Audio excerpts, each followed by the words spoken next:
I've started recording.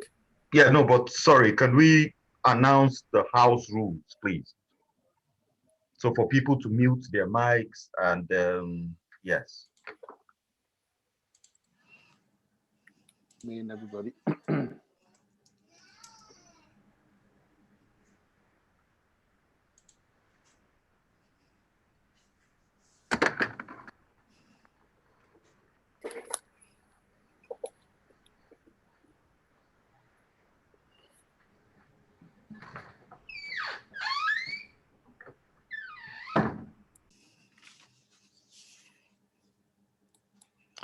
Okay, so we'll make a start. Good evening, everyone, and welcome to MNSE Manchester branch technical session and general meeting. Good evening. Yeah, good evening. Can we get everyone to keep themselves on mute, please?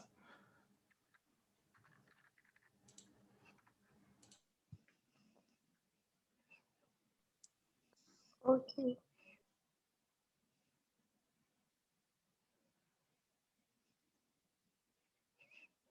Okay, all right. So good evening, everyone, and welcome to the technical session of MNSE Manchester branch. The title for today is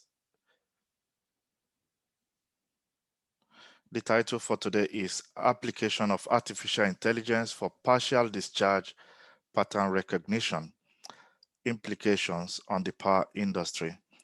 Our guest speaker today is Dr. Abdullahi Abubakar Masood, a chartered engineer and associate professor. Our technical secretary, Dr. Akilu, will take a full bio of the guest speaker before his lecture. My name is Engineer Patrick Obidoyin. I'm the Publicity Secretary of MNSE Manchester branch. We recognize all dignitaries present here. We've got our chairman, Dr. Books. We also recognize the chairman of our sister branch, London branch, as well as a Glasgow branch. We also recognize all our executives present here.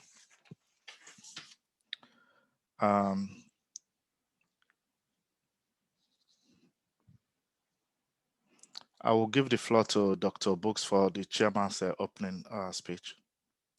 Over to you, Dr. Books. Thank you very much, Engineer Patrick Obidoyin. A very good evening to one and all. I'm delighted to warmly welcome you to this technical session today. Just before I proceed, just some quick house rules. I will please encourage everyone to observe some health and safety provisions as we proceed. In other words, screen time also has its implication.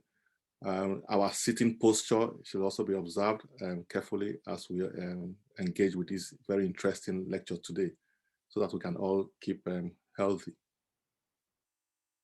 In addition to that, I want to say that this is our first technical session for 2021, and for the whole of the first quarter, the theme that we will be focusing on as a branch is energy management, and we couldn't have had any luck in the person of our guest speaker today, who will do justice to the theme of energy management by looking at it from the artificial intelligence angle. So without much ado, I will want to warmly welcome our technical secretary, Engineer Kilu, to read the speaker's citation. Thank you very much.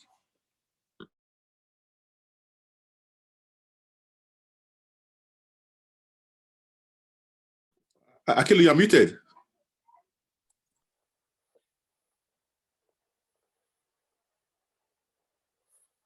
Actually, you are muted. Yeah, I know. Okay, can you all hear me now? Can you hear me? Yes, we can. Okay. So I'll be reciting Yes, you can. a bio for our speaker today. Our speaker is Dr. Abdullahi Masood, who was born in Kano State, Nigeria.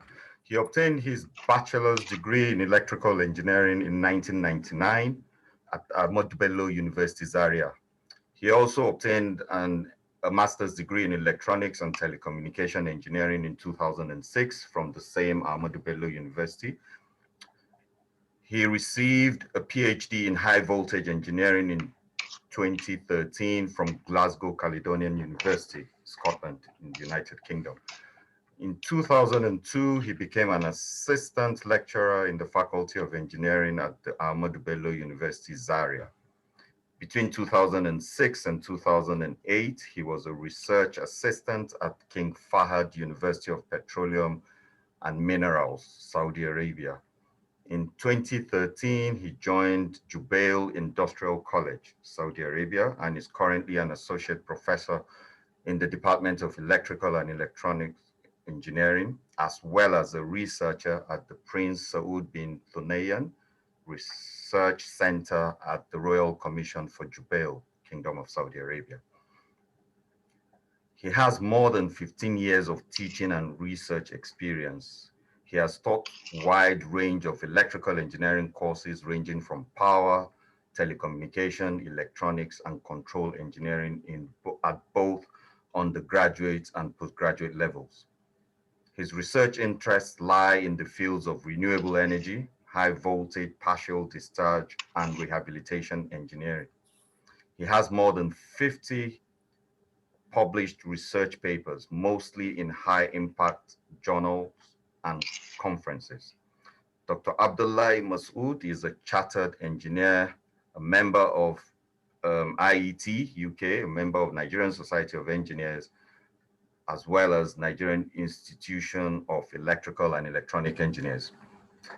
He's also a registered engineer with the Council for the Regulation of Engineering in Nigeria, and this has been since 2006.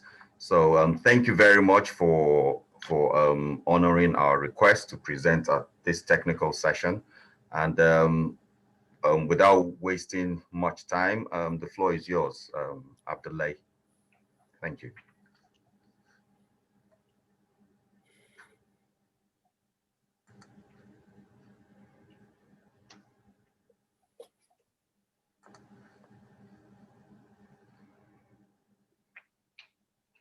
While Prof is trying to set up, can I please encourage everyone to, if you have questions, please post them on the chat box.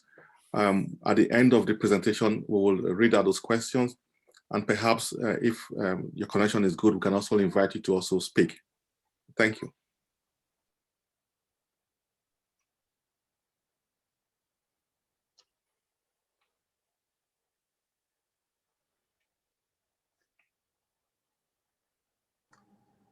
I think you're good to go, Abdullahi.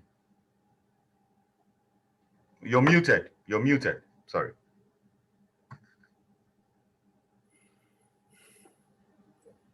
You're still muted.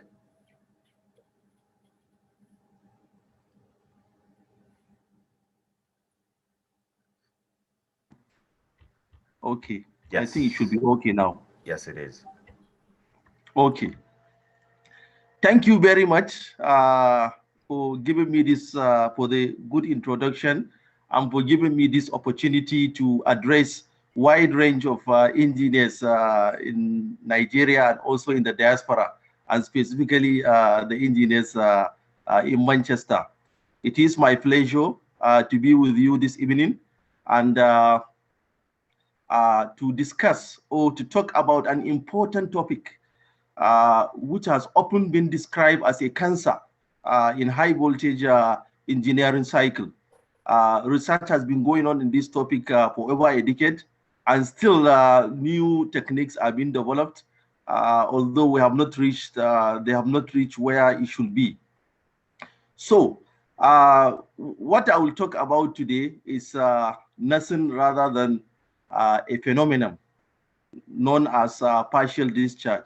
And this partial discharge, as I have said, is a cancer in the high voltage equipment. And so over the years, I've been conducting some research in this area, and I have realized that one way actually to improve the partial discharge detection and classification within the high voltage equipment is through artificial intelligence. Actually, it's going to be the future. Actually, PD detection will have to depend on artificial intelligence in order to improve the sensitivity and to find out a more robust way of detecting classification of this PD defect. What's going on? So here. Okay, the presentation outline is as follows. So I will read the outline. I will start with the introduction. Then I will give a definition of partial discharge and some of the consequences of PD within the high voltage engineering setup, and why PD testing is important, the types of PD that are available, and then PD detection techniques that are currently being employed within the high voltage industry. Sorry, Abdullahi. Yes? Could you put it on slideshow, please? Okay, slideshow, okay. Yeah, if you just look at the bottom right. Okay, excellent. Thank you. Okay, so thank you. Okay, now, and then I will discuss how artificial intelligence actually can come in to improve the PD classification. Then I will discuss some of the research that I have done regarding the partial discharge, some of the faults that the standard fault, and also some of the novel fault that I have developed. And then I will also present a proposal on how this artificial intelligence can be used within the high voltage equipment to be able to detect the PD and then classify the PD and discriminate the PD, as well as to be able to understand the severity of the PD, because the PD patterns are not the same. Sometimes we need to understand whether the PD is at the initial stage or at the final stage, so that corrective measures can be taken at the right time. So before I go into the term of PD, what the PD is all about, first of all, I need to give an introduction about how does the PD comes in particular, how does the PD, where does it happen, and how does it come in? I have to look at, for example, I will look at three major equipment, because this PD actually usually happens within the high voltage apparatus, be it generator, maybe transformer, underground cable, overhead light. It happens within all these equipment. But first of all, I will look at, for example, if you look at a transformer now, there is some study that was done by Solokov, this in 1999, and he carried out a failure analysis of about 5,000 units, as you can see from the slide, 5,000 units of transformer, and he came up with some with a certain conclusion, and you can see from the graph that most of these failures are due to aging for a transformer. Most of these failures are due to aging. Of course, this is normal, because most transformers actually, they have a lifespan, and then by the time they approach their lifespan, there is every tendency that they will fail. This is normal. Then he also said that 10%, 15% is due to insulation failure, 5% is due to cellulose decomposition, and then the rest of 10% is due to dielectric weakness. So now, but he concluded that actually, based on his conclusion, that mechanical and dielectric weakness are the major factors for the life reduction. So the issue is that some of the issues that he said is that there is contamination and degradation, inadequate insulation. These three things actually are the major causes of this failure.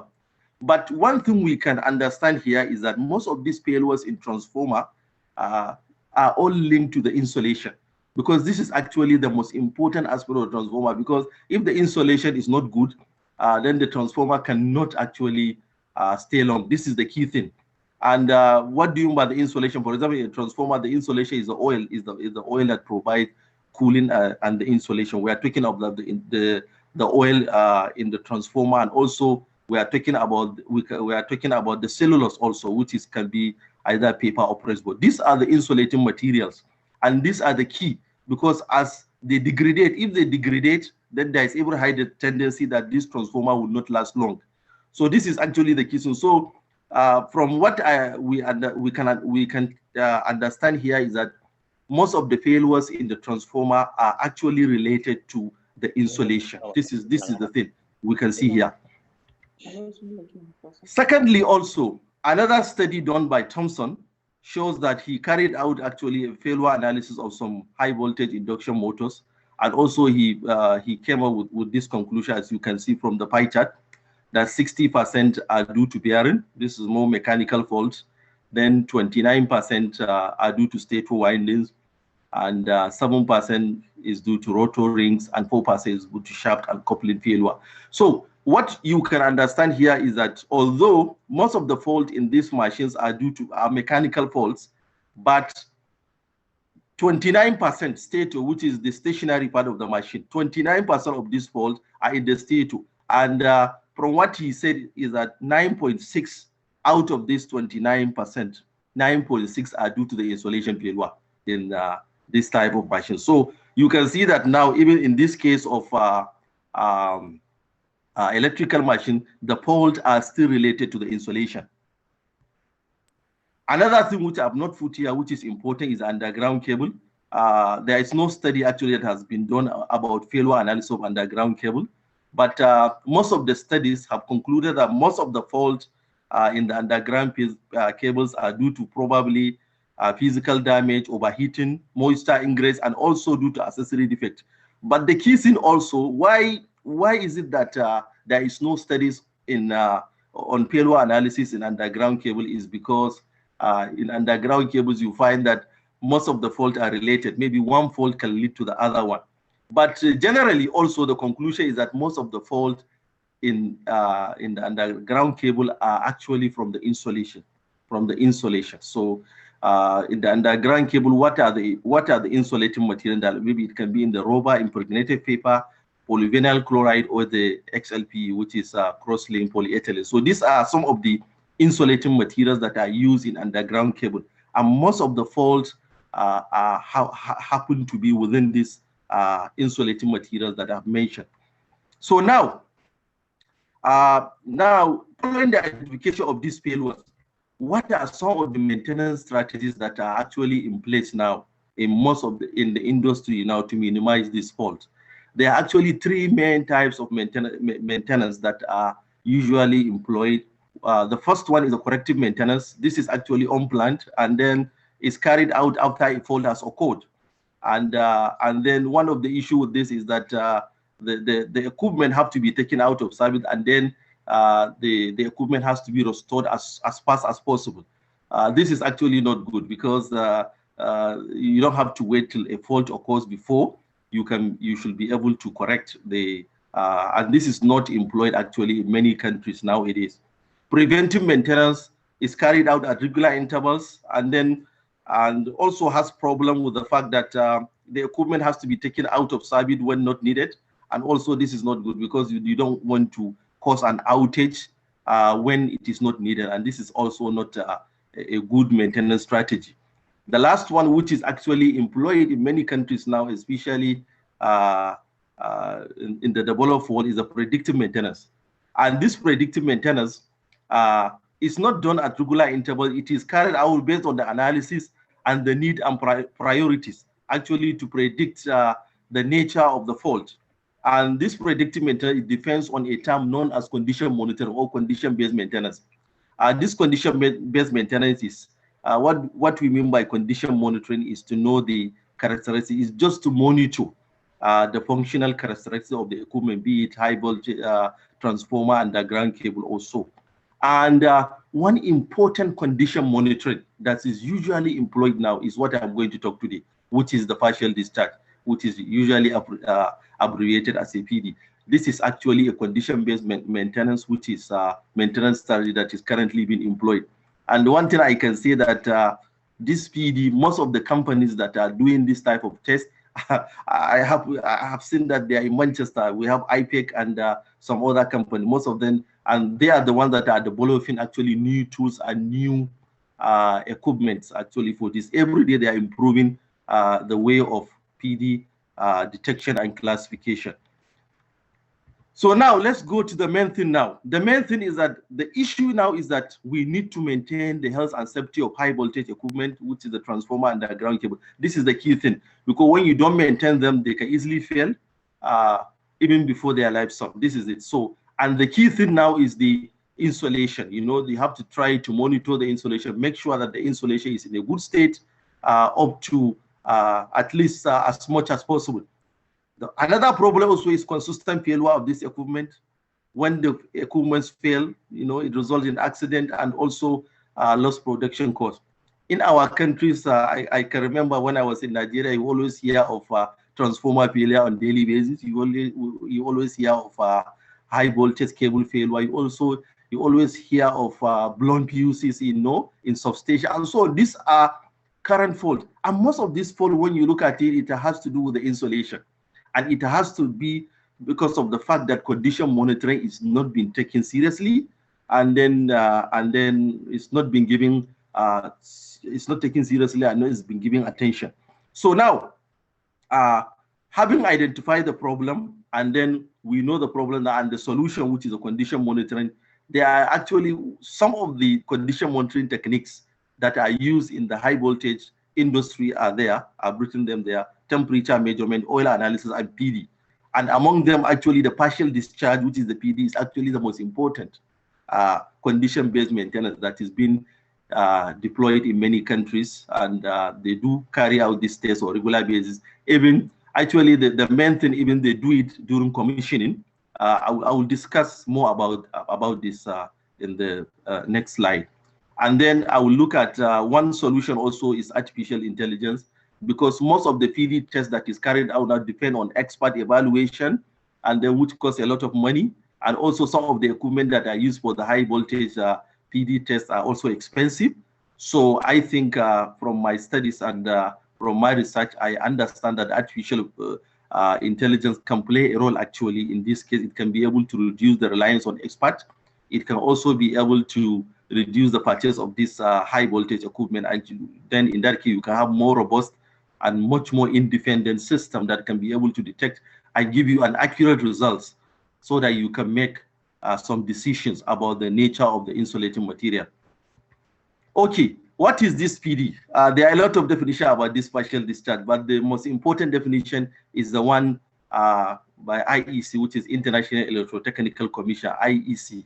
And they have a standard IEC 6027, and they define it as a localized electrical discharge that only partially bridges the insulation between conductors, and which can or cannot occur adjacent. This is actually the most widely acceptable definition of PD. If you go to any book, any material books, this is the widely accepted in most of the books when you read about PD.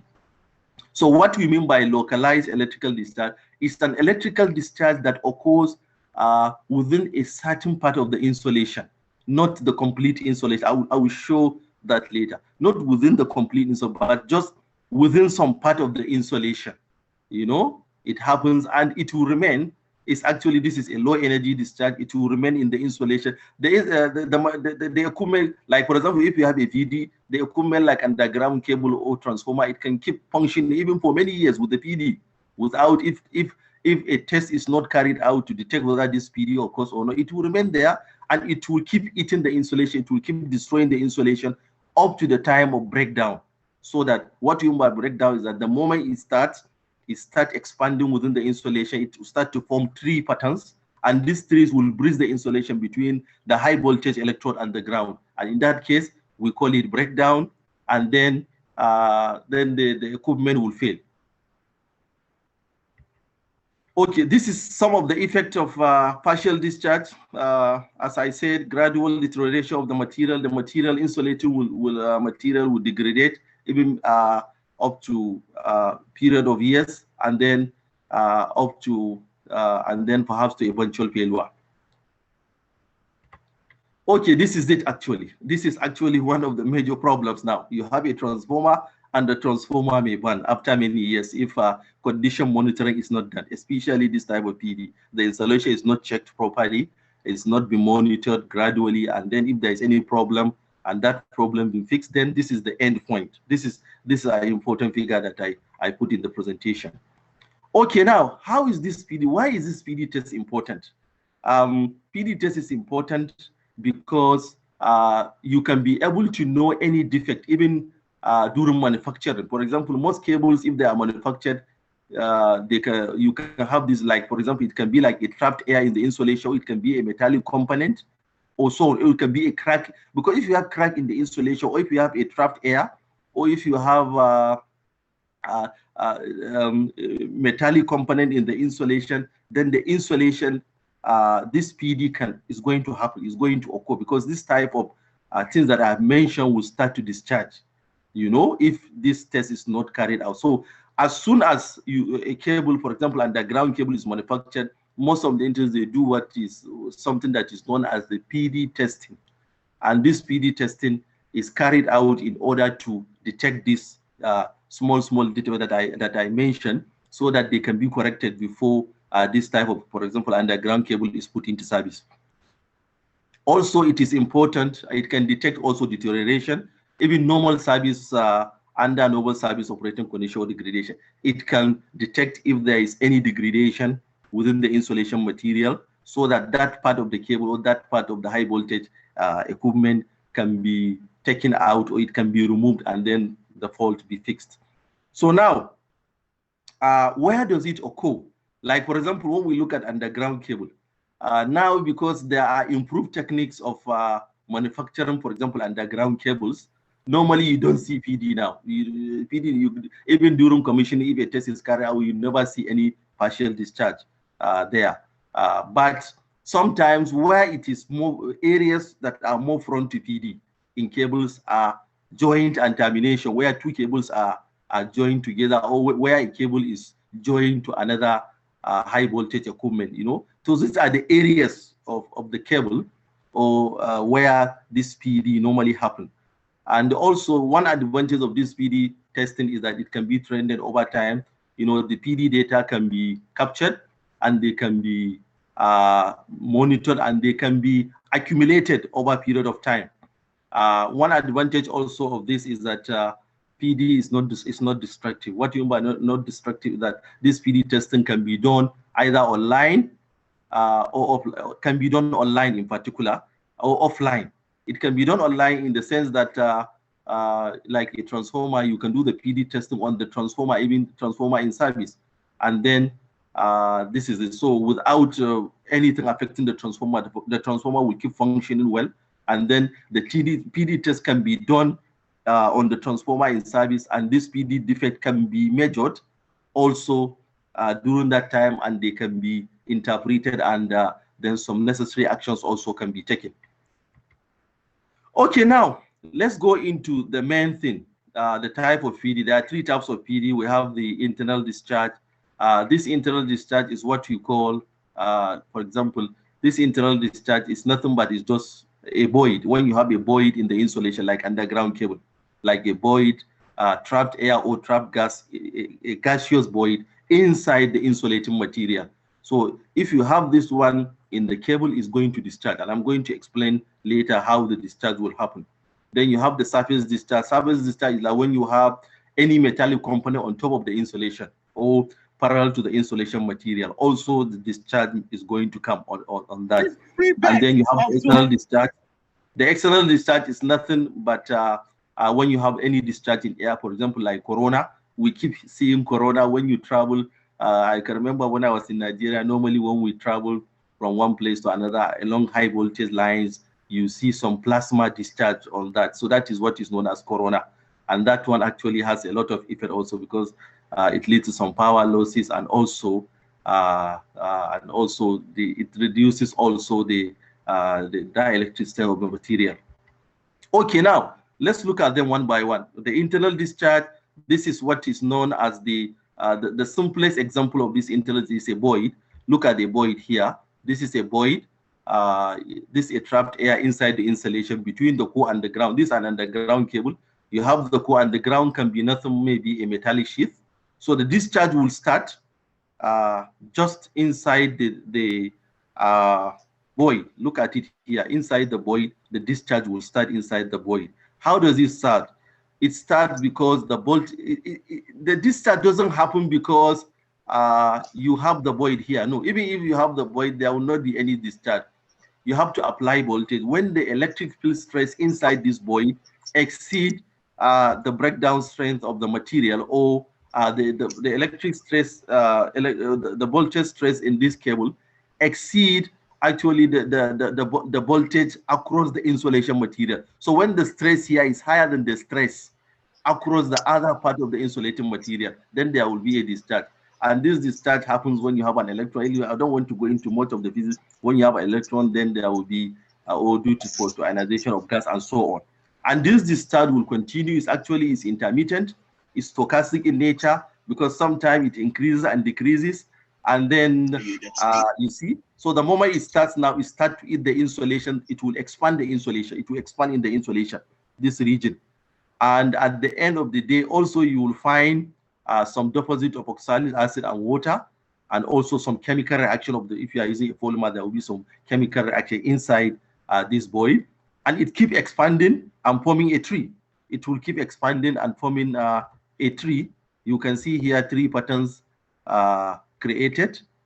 So at the end of the day, what will happen is that the high voltage electrode here, which is the core and the ground, there will be bridging. So this type of train, it will bridge the insulation between the high voltage electrode and the ground, and now you call it breakdown. Actually, what I want to say here is that the moment the cable breakdown, this is not a PD, because PD from the definition we say is localized, is within. So the moment the partial discharge or the trim pattern actually bridges the insulation, then you cannot call it a PD. It's now a breakdown. This is just an example. So these are some practical examples. You can see the PD here. You can see some white spots here. These are all PD actually. These are all, this is an XLPE cable. This is the core. And then you can see some of them in the insulation and the rubber and so on. So this is the PD. You see them here? And then you can see the end here. So if this type of PD keep occurring, as I said, it will keep eating the insulation, expanding the insulation, forming trim patterns, and then bridging the insulation. At the end of the day, that part of the insulation will burn. So now,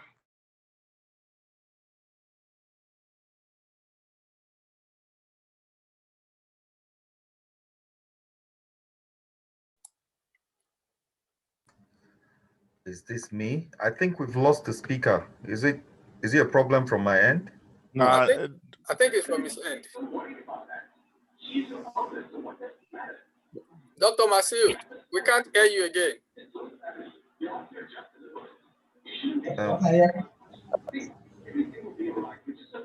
In the meantime, can we please mute our mics, please? Thank you. Abdullahi?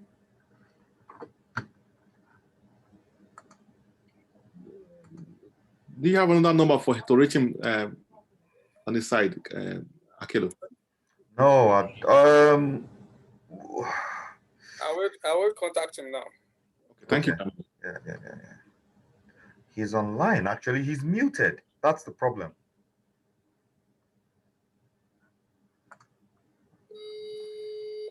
I've asked him to unmute. So.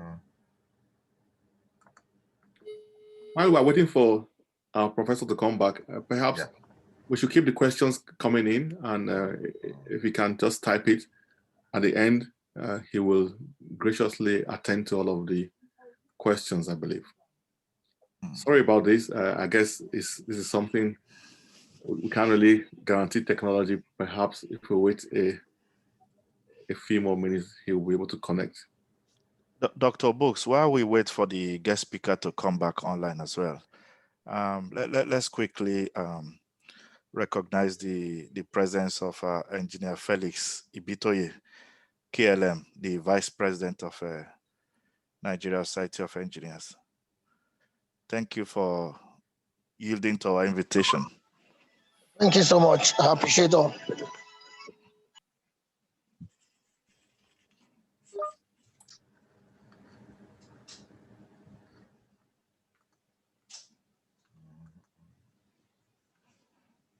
Okay, I think we need to We also let's quickly from my side, probably, I don't know. Is NEPA? Is NEPA?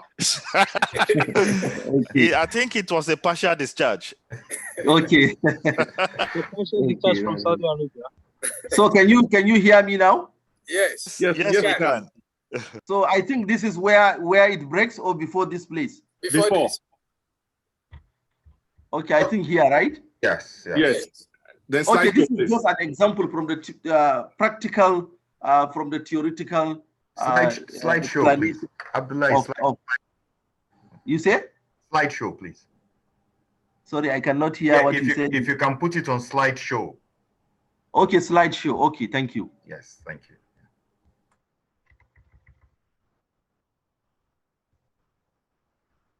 Oh, it's okay now?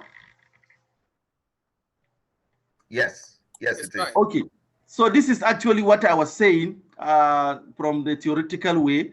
You have the PD, you see the PD here. It can come in many shapes. Sometimes it can be rectangular, it can be triangular, it can be circular, and so on. These are like cracks. You see them inside between the high voltage electrode and the ground. And then what happens is that what causes the PD, because the electric stress actually in this void is higher than the electric stress across the whole dielectric material or the insulation. That's what causes the PD. So this is actually so now, as I said, that the high voltage insulation is like a capacitor. So theoretically, if they want to model this PD, they model it as a capacitor. So this is an example here. You have this CP. The CP here is the capacitance across the dielectric. CS is the capacitance across the part of the insulation without the void. CB is the capacitance across the void, and BR is the voltage across the void. So this is how it is modeled and how it is interpreted. So now let's look at the half power cycle here. When the voltage across between the high voltage and the ground, when the voltage increases across the high voltage terminals, this is the voltage, the applied voltage. Look at it here. And then this is the voltage across the void. The voltage across the void also, it will increase. And then the moment it reaches what we call the breakdown voltage, then there will be a breakdown. And then the voltage will collapse to zero. So this is actually what you call the breakdown voltage. The moment the voltage reaches here, and due to the fact that the voltage keep increasing, after the breakdown, like discharge, then it will charge again. It's like charging and recharging. Then the voltage will increase and there will be another breakdown. The voltage will increase and then there will be another breakdown. The same during the negative half power, the negative cycle of the AC wave. So the voltage also, there will be a recharge and breakdown, recharge, breakdown continuously. And this type of, you know that when you're applying an AC voltage, this applied voltage will be formed in many cycles. This is just one cycle, so it's going to continue. So the PD is going to be formed in many cycles. And mark you, as I said, the behavior of this PD is stochastic in nature.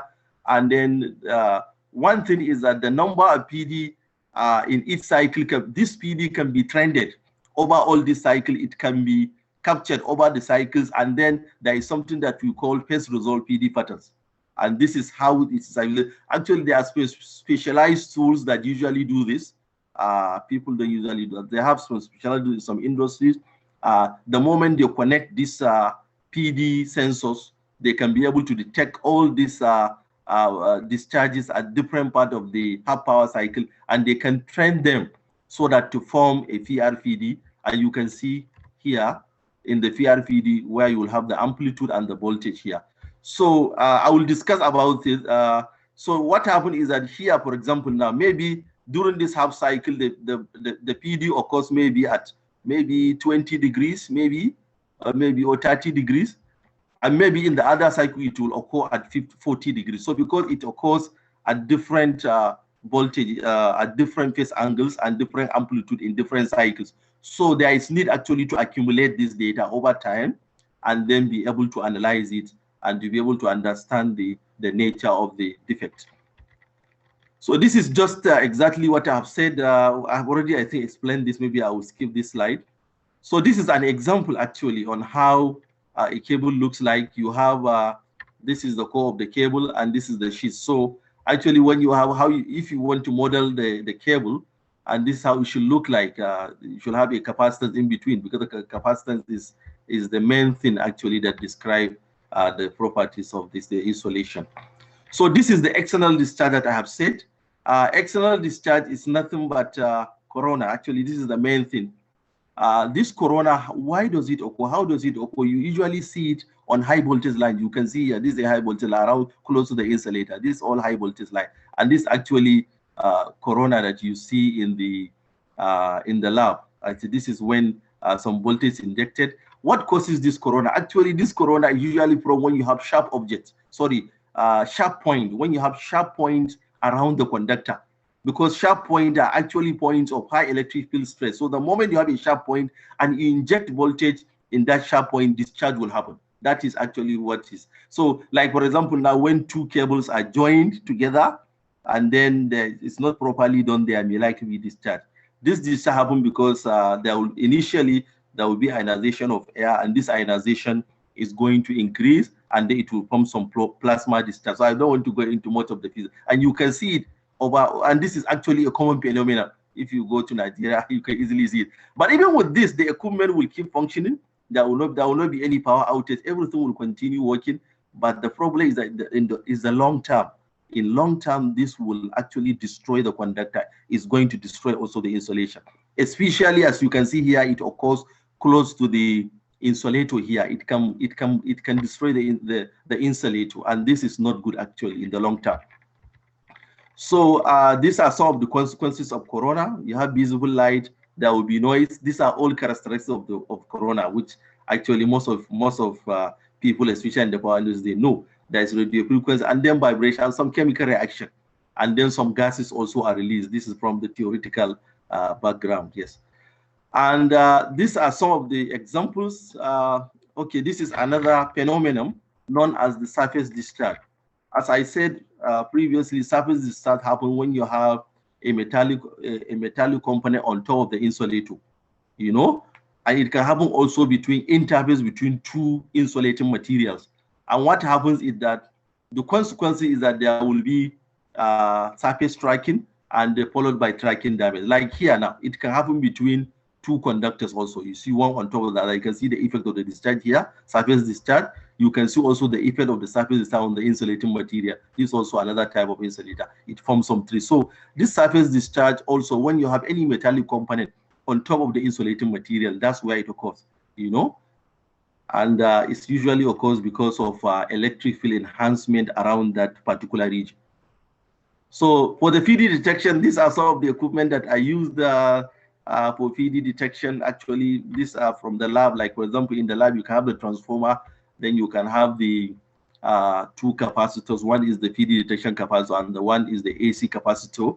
And then you can make you can create a simulated PD defect, and this is and you can be able to measure the PD. This is from, and these are some of the instruments that I use. I'm just putting some figures here just to show you some of the instruments that I used in the lab for this PD detection. So now I will go here. Okay, now there are a lot of PD detection. There are two main PD detection techniques. We have the electrical and the non-electrical. In the electrical, there is one particular PD measurement system, which is according to the IEC standard. This is the one that is widely used right now in the that widely acceptable one. Although this is not the only one, there are other PD detection techniques that are employed in the industry, but this is the widely accepted one that is done, and I will explain this later anyway because I have it in the next slide. Now, these two techniques that I use for detecting PD, as I said, we have the electrical and the non-electrical. The electrical one, there are three types actually. What actually do you measure in the PD? Because as we say, it's a discharge. Is it the current you are measuring? Is it the voltage you are measuring, and so on? So this is what I will discuss about now. So there are three ways actually you can measure the discharge current pulses in the circuit. So this is actually one of the important technique that is used. And one way it is done is that you can connect a current transformer to the neutral stub of the high voltage plant and then connecting to an oscilloscope. This is the way. The advantage of this current transformer, it can be able to measure this high frequency component, current, high frequency current, and it's very easy to use. And also the problem with it is that it cannot be calibrated, because what happens is that when you measure the current from the PD, it's not the current that is important. Actually, what is important is the charge in column. Afferent charge from the PD is important also. So there should be a way of knowing the afferent charge from the current or the voltage, because from the current you can be able to know the voltage. Also, another technique that is employed is what you call the dielectric integrated dielectric loss, and this one is important because, as I said, the high voltage insulator is like a capacitor.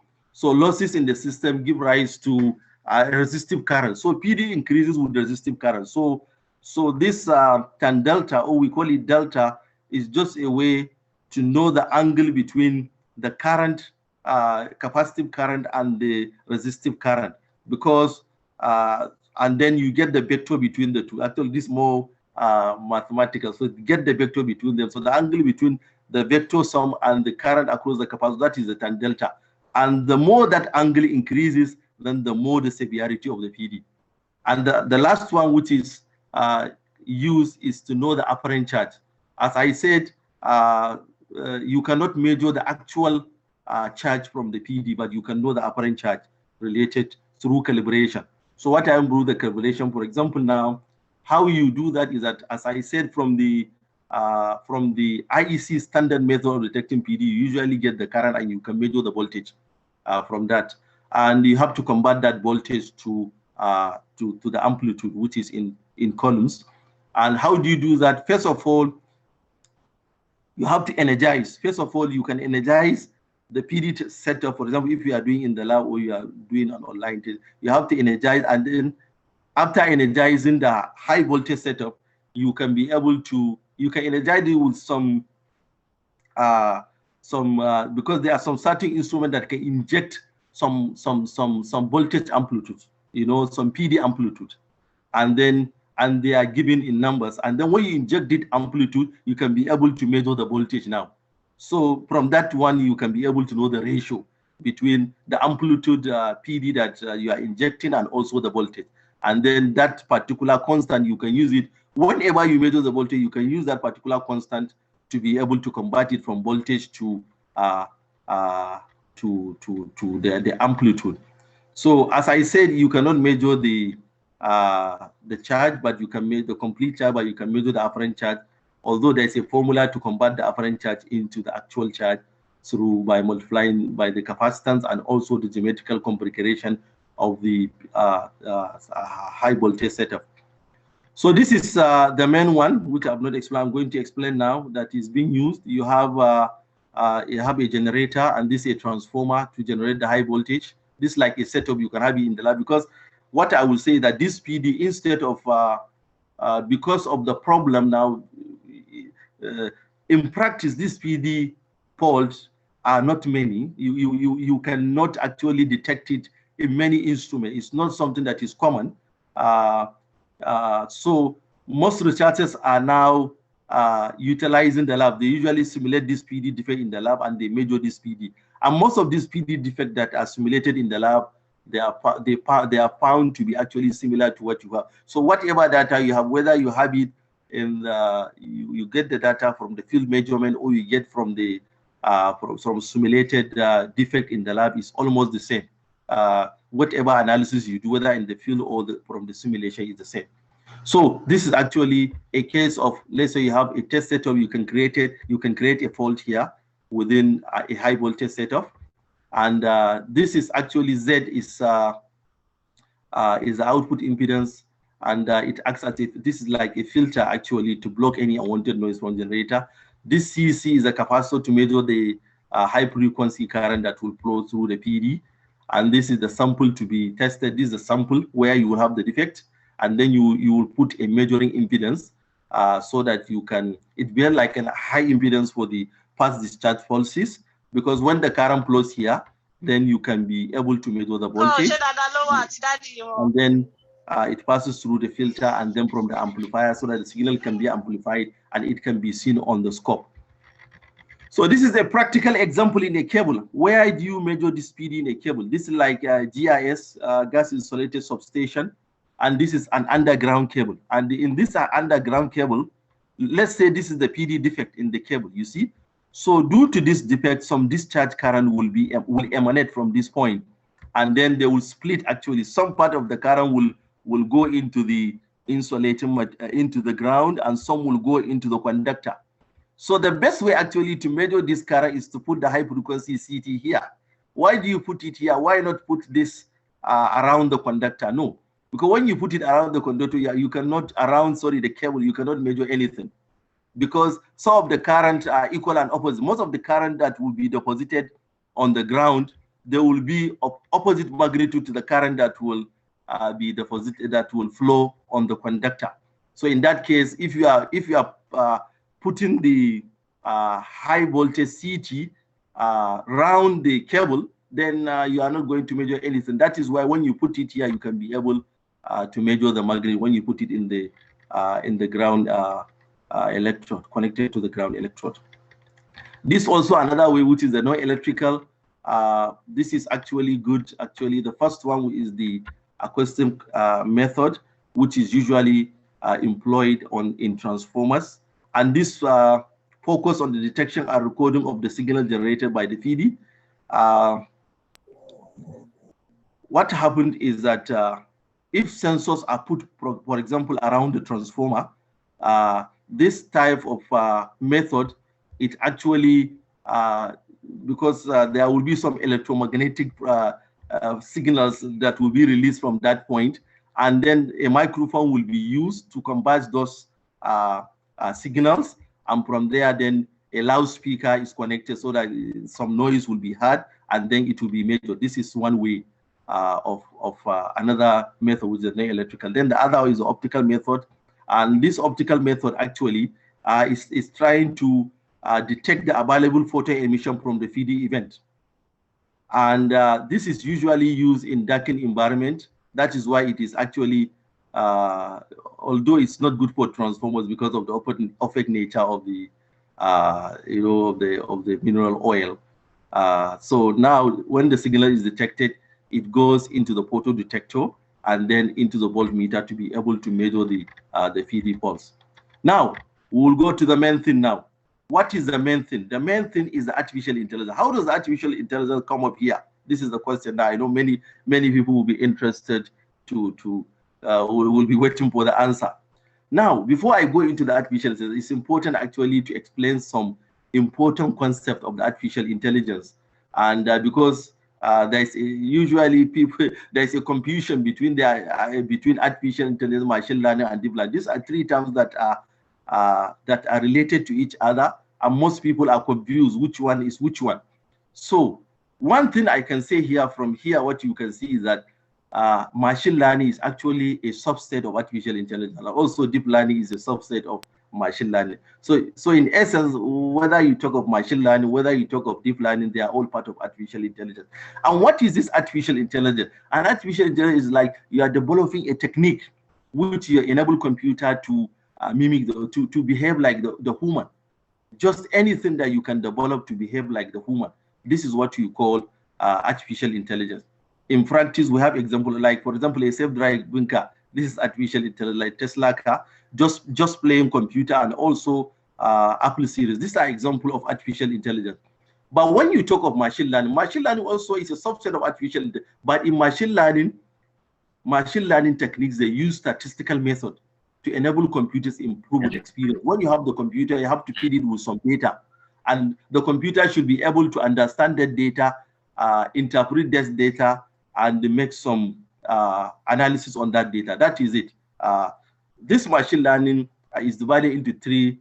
You have the supervised learning, unsupervised, and reinforced learning. I will talk of the supervised learning. The supervised machine learning is the case like you have a machine or you have a model, and then you give that model fast data so that it can be able to predict the future data. You give it fast data, and also based on that data, you give this type of model. It can be able also to predict actually the future data.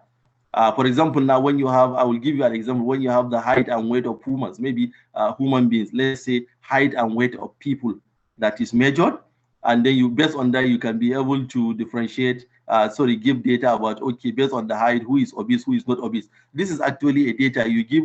The input actually should be the height and the weight, and the output should be what? Should be obese or non-obese. So you should be able to tell the machine whether it can be able, let it be able to tell you, you feed in the height and the weight, and let the machine tell you whether that type of, that person is obese or not obese. This is an example of machine learning. Practically we have for the supervised machine learning, one example is the regression analysis, random forest and models, and also support vector machine. These are examples. And you have the unsupervised. Unsupervised learning is that you don't give the machine the data, a labeled data. You just give it some data and let it be able to interpret the data and be able to group the data according to certain classes. And then the other one is the reinforced learning. The reinforced learning is actually some part you give the machine some labeled data, and some part you don't give it a labeled data. This, like an example of this reinforced learning, is the intelligent agent that maybe you can have in the communication in the base transceiver stations, whereby you need to it should make some decision based on the input. For example, now when you have a fault, it can be able to get some input data and can be able to predict whether there is a fault and set up an alarm so that some corrective action can be taken. This is an example. The one now that is most people now are focusing on is the deep learning. This deep learning is actually a subset of machine learning. The difference between the deep learning and the machine learning is that in the machine learning you don't have to have enough data, but in the deep learning there used to be the deep learning actually is just a way of trying to imitate the human. You know, it's just a case of trying to imitate the real human. Like, for example, now an example of deep learning is the artificial neural network, where you have many neurons and you feed in the input and output continuously until it understands the data and be able to interpret the data. So in essence is that the deep learning can be able to interpret more complex data than the machine learning. But actually they look the same, but the deep learning is the case now. So for this case of partial discharge, the deep learning is what is going to work more, because for the PD we have different type of PD defects, and they occur at different types, and then based on that, the data of one may be different from the data of one defect may be different from the data. So deep learning is the best. You can easily use it, utilize it, train as much as possible, train, for example, an artificial neural network with as much data as possible, and so that this type of model that you have developed can be able to tell you at the end of the day which defect is that. For example, now when you put any defect at the input of this particular developed model, it can be able to tell you what defect is it. Is it this or that? So that is the aim. Because so I will go on and explain how this can be incorporated into the high voltage PD detection and recognition. So this is actually how it is classified. Initially, the PD will be detected on the power cycle. On the positive, you will have it at the rising edge, and this one also you have it at the negative side. These are the PD pulses, and some instruments are used to accumulate this into PRPD or 5Q, and this is also another way of viewing these PD patterns: number of discharge, amplitude, and phase angle. So this is the accumulation over different cycles, not one cycle, accumulated over maybe 200 cycles, 250 cycles. This is how it looks like. So with this one now, what you need to do feature extraction. What you mean by feature extraction is that you have to extract some specific features from this PD database so that you can be able to, and how you do that, you use some statistical tools. You can be able to classify the different PDs that can occur. So normally, for simplicity, it's not easy actually to analyze this type of three-dimensional defect statistically. You have to convert a two-dimensional figure, and then from there you can extract some statistical fingerprints. There are many statistical fingerprints now from the literature. One of them is the skewness and kurtosis of this type of distribution, cross correlation, and so on. Many statistical parameters that you can use to extract some features from this PD, and then you can use it to train your deep learning technique, which is a neural network.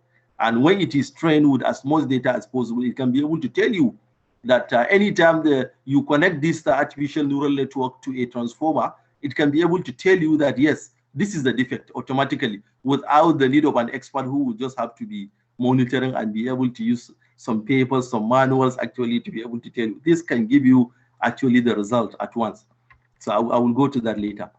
So this is actually the most commonly widely applied artificial neural network for PD. Most of the literature, if you read the literature, the artificial neural network has been applied for PD classification, and it has been successful.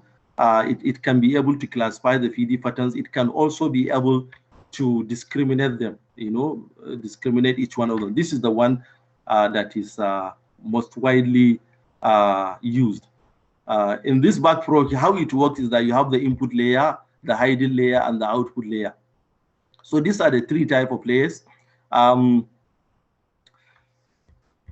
So the number of output of this neural network is directly related to the number of classes to be distinguished. And you can see that in the hidden layer, you have many neurons. So what does this what this neurons does is that they collect a number of inputs, and then they give you an output using a squashing function, and then these neurons are connected by synapses known as the weights. So what happens for the back propagation is a supervised learning. It occurs in two steps. You have the forward and backward propagation. In the forward propagation, is just a repetitive presentation of the input and the output patterns, and each time back propagating the error until the mean square error has been minimized to a certain level. So you have the target output, the actual output, and the target output. So you want to minimize the error between them. So when the error or the mean square error between the output and the target output have reached the minimum acceptable value, which you will set, then you can say that the neural network has been well trained. So now, these are the issues now. There are two issues now that I would like to talk about. There are two issues now that I would like to talk about. What is the problem now? The problem now is that, as I said, most of the literature now have concluded, have shown that this neural network, which is a form of deep learning, can be able to perform PD pattern recognition very well. But the problem is that the application of this neural network is limited in terms of fault application, extensive statistical evaluation, because as I said, PD faults actually they are not many in nature, and so this is actually one challenge, and still research is going on, because every day this new PD fault are being investigated, and so it will be actually very, very difficult to come to the conclusion that this is actually going to work well for all different type of scenarios. What is the solution? The solution which I've thought about is that, first of all, before any deep learning or artificial neural network technique can be developed for detecting, classifying PD, there should be an array of standard and novel PD fault. So there should be an array of PD fault. PD data should be available as much as possible. And then based on that PD data, then the neural network can be trained. Because if you don't have enough data, how can you train the neural network? Okay? It needs enough data examples so that when you train it, you can just sit down and say that, yes, I have trained it well, and any defect, it can be able to identify any defect and can be able to discriminate between the defects. So these are just examples of some of the high voltage PD setup that I created in the high voltage lab. That was in 2009 at the GCU. These are the different defects. Like, for example, this is a defect to study corona. Here you have the needle here, you have the, this is the point plane, we call it point plane arrangement. Why you have the point plane arrangement? Because this one actually to provide you a localized dense space charges. And this is how you study the surface discharge in the air. This is a ball electrode actually on top of an insulating material, so that after high voltage stress, you can see there will be some tracking marks on the insulator here. And this is actually how I studied how I investigated some void discharge in the insulating material. These are some polymeric insulating materials. Many of them, actually about 7. I packed them together, and I created a void at the center, at the one at the center, using a needle. And then I can put it in between the high voltage and the ground electrode. This is the high voltage electrode, and this is the ground, and I inject the high voltage here to be able to see the PD occurring. One thing I think one of you maybe can ask is that, okay, with this setup now, how do you know that, for example, now it's a PD free setup? Actually, it's a PD free because initially, before you do anything, you have to, before you put any, without the void. First of all, what I do without the void, I will put the polymer samples and I will inject the high voltage between these polymer samples and make sure that there is no discharge there. So the moment I do that, then I will go on and create the PD. So to be sure that at least, because sometimes there may be a void or some type of defect initially from the setup which you don't know. This is how to study corona in oil. This is a point flame arrangement inside mineral oil, and this is a surface discharge. In this surface, what I did is I placed a needle at an angle on top of a press board. So this is actually a very, very important technique for studying the PD in transformers, because this is a scenario of how a transformer installation look like. You have press board and you have oil. So if you have any metallic component or sharp point on top of press board in oil, there will be discharge, and this discharge will start with some. There will be some surface striking, followed by the tracking damage. Initially, you will see here there's some carbon deposit on the press board, and then these deposits are going to widen as the insulation or as the press as more and more voltage increases. As the stress between this electrode and the press board increases. Sorry, Abdullahi. I hate to play the devil's advocate, especially when the presentation is so interesting. But could you please ramp it up a bit, as in? Okay, let me round up. Let me round up. Just give me 2 minutes. I'll round up. No, just increase the speed because we're okay, just conscious of time. Okay, thank you very much. Okay. So this is actually some of the standard and novel PD fault types that I have developed in the high voltage lab. These are the standard which are available in every literature, and these are the ones that I have developed, and I have taken a lot of 5QM patterns on, and I have done a lot of them many times. Sometimes I used to repeat the experiment to make sure that at least the results they are correlated. This is also some of the results that I have done when you have the neural network. I compared a single neural network and the ensemble neural network to show, for example, this is the case of training with one defect and testing with the others. You can see that it's well trained, because when you train with the same defect, the recognition rate is very high, around 95. But when you train with the same defect and you test with other defect, the recognition is not as high as this. So this is good. So now this is the main thing now that I will talk about, which is almost the last thing. How can you incorporate this artificial neural network for condition monitoring, actually for PD detection? It's very simple.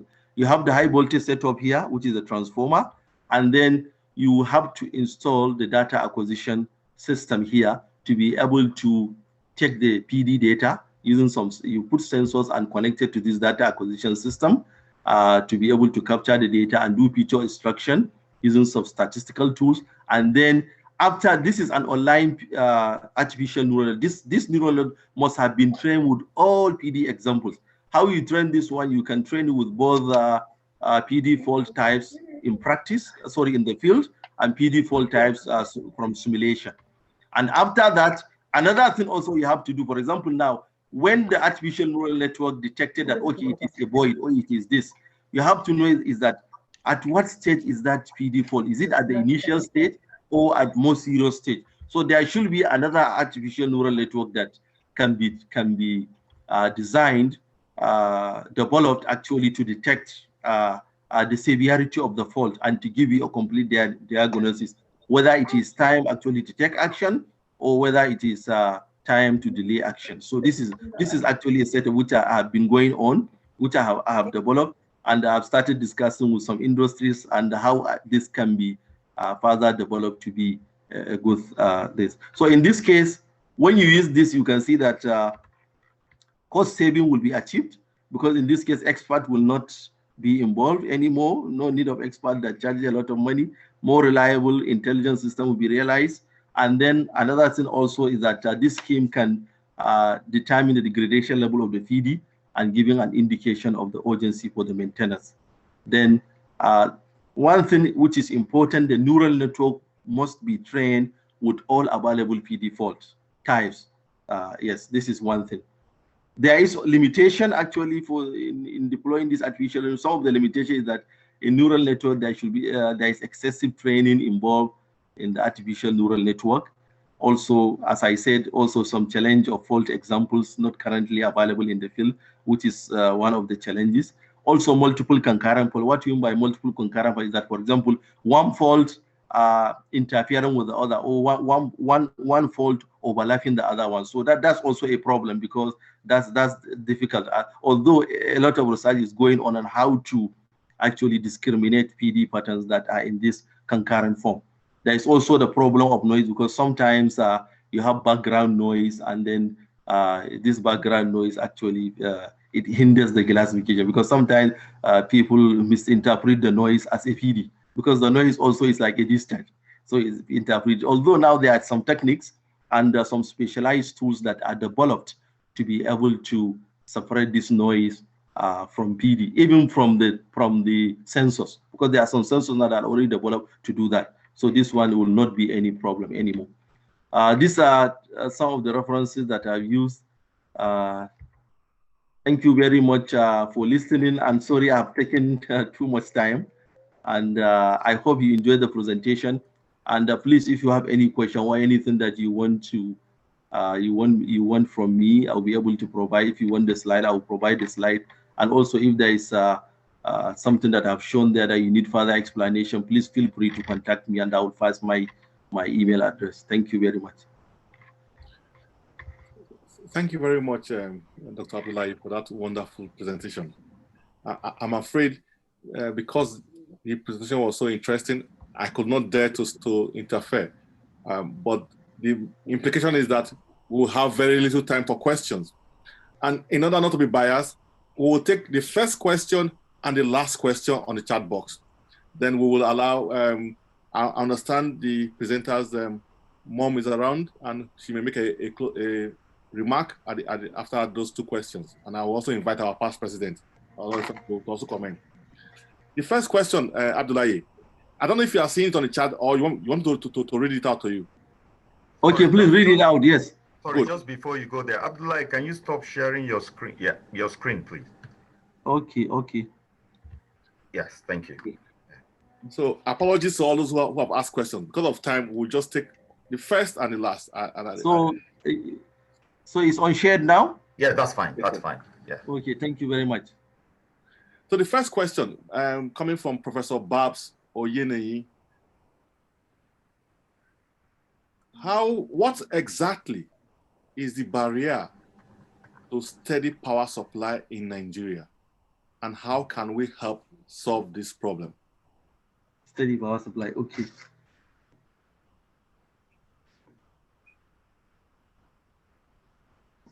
Okay. So can I give the answer to this question? Yes, please. Okay. Actually, this is actually a big issue, especially in Nigeria. We are talking of steady power supply. As I mentioned from the beginning, you keep hearing of failures on daily basis, transformer failure, burning, and so on.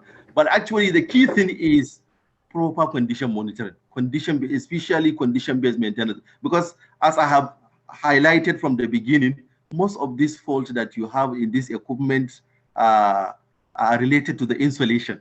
So the installation has to be monitored regularly. And whenever there is any fault detected, it should be corrected at the right time. You don't have to wait till when a fault occurs. They don't have to wait till when the fault occurs and then they take action. No, predictive maintenance, condition-based maintenance based on PD actually is one of the key things. And I don't know about Nigeria now, because I know in many countries they take this seriously, especially in the UK and in Saudi Arabia. They do it on a regular basis. They don't have to wait till when there is a fault. So when predictive maintenance is taken seriously, transformers, underground cable, switch gear, and so on, they should be monitored regularly. And whenever there is a fault, the fault should be isolated, as soon as possible. Then there will be a reliable power supply. I think so. At least the supply will improve, and then there will be the fault will be minimized. This is actually the answer I can say as far as I see. But in our countries, actually, I think we are not taking all this seriously. We only wait till a transformer fails. We only wait till a cable fails before we take action, and then maybe if the cable fails, transformer fails. For example, if a cable fails, and then the whole, there will be a complete outage, and at the end of the day, people have to wait for 1 or 2 days before the cable is fixed.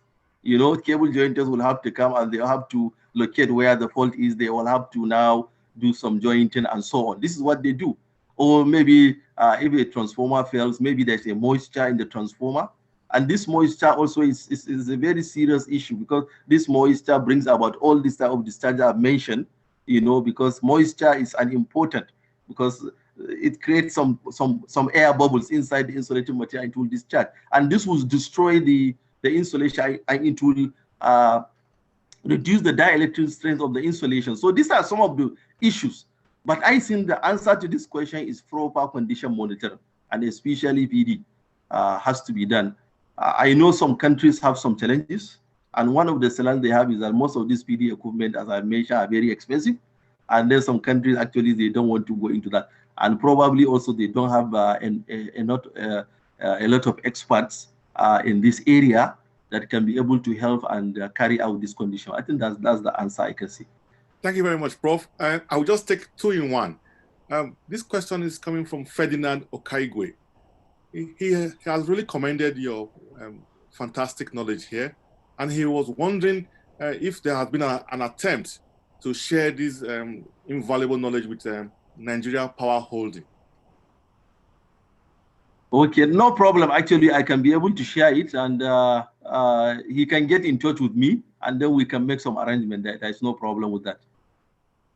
And the last question, Akilu has asked, can you use vibration data in acceleration stroke velocity stroke displacement to train your model for PD fault detection? Vibration, please repeat the question. Let me understand it. Maybe I should clarify. Okay. So at the beginning, you showed the pie chart where 60% of faults are due to bearings and another 4% are due to couplings. Now, these are mechanical components which their faults are determined using vibration sensors. Now, so my question here is, you already have vibration sensors to detect these mechanical faults. Can those data be used to train your model to detect PD? Because you said acoustic emission. Acoustic emission is very, very similar to vibration data. Vibration, so this is just why I'm asking. Yeah, of course you can do it, but to be honest with you, I have not seen any literature that have done that so far. Actually, this should be a challenge, I have not seen any literature actually that has used this type of vibration data actually to measure PD. I haven't seen anyone based on the research that I've carried, but I think it's possible because, for example, the artificial neural network has been used on different type of vibration in like, for example, in motors, because you have different type of vibration in motors, due to this bearing. Recently also I have done some research on that. I collected some data of some vibration, lateral vibrations in rotor, in the ratio of the motor. So that type of data, I use it to train the artificial neural, and I can be able to distinguish whether the vibration is the vertical. So this also can be done, I think, from my own knowledge. I think this is possible. But as far as the literature is concerned, I have not seen anywhere that they use this type of data actually to detect PD. To classify PD. No, I haven't seen it. Perhaps it would be good for us to explore that. Yes, that's also a good opportunity to do research on that. Yes. Okay, thank you very much. Can I now please, I understand Professor Masood's mom is on this call. Can we invite her for a quick remark before we invite our past president, Engineer Olorunfemi?